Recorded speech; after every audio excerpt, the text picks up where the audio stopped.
penetapan rekomendasi nama-nama bakal calon presiden Republik Indonesia pada pemilu 2024. Pertama, Anies Rashid Baswedan. Dua, Muhammad Andika Perkasa. Ketiga, Ganjar Pranowo.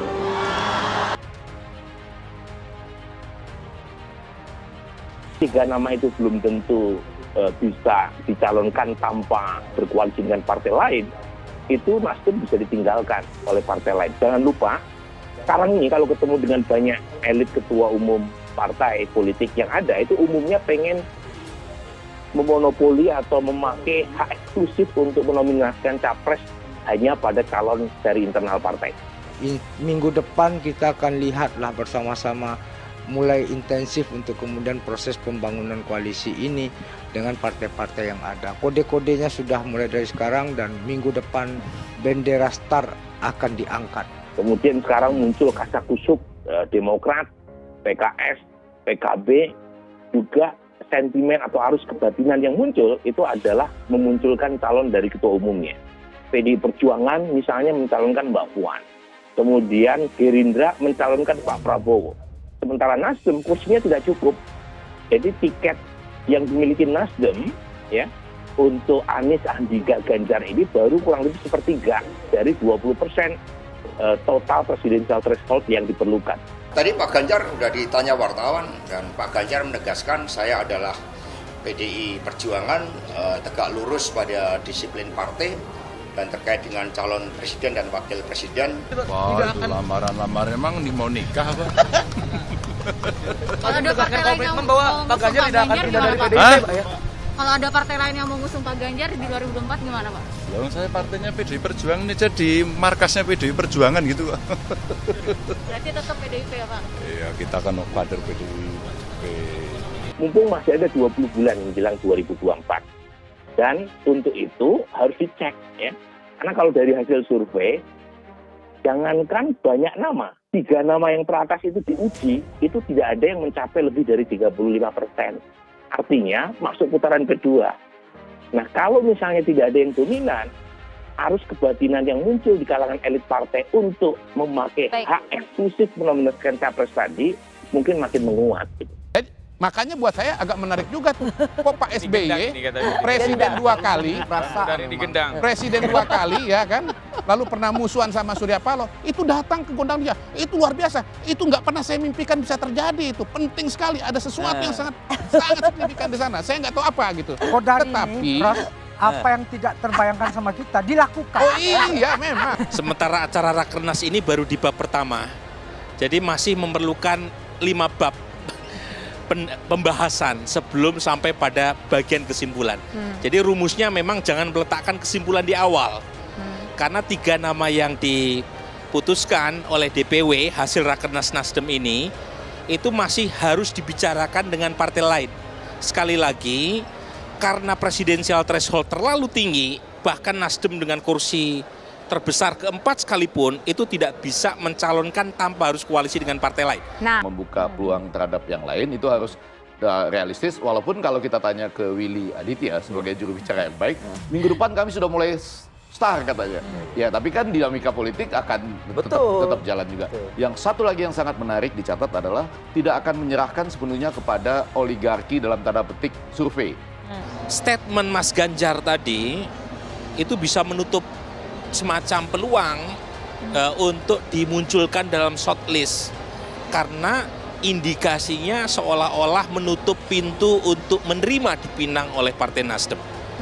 Padahal namanya pernikahan politik kan butuh 2 tangan, ya. It takes to tango, gitu ya.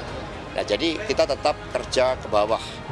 Kita tidak terpengaruh oleh berbagai opini-opini tentang pemilu 2024 yang menurut kami terlalu dini untuk diwacanakan.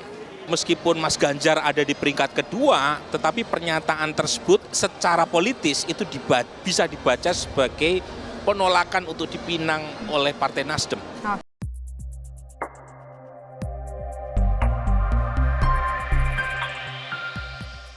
Politikus PDI Perjuangan Andreas Hugo Pareira memberi tanggapan soal keputusan Nasdem yang telah mengumumkan 3 nama bakal calon presiden, baca pres, seusai Rakernas.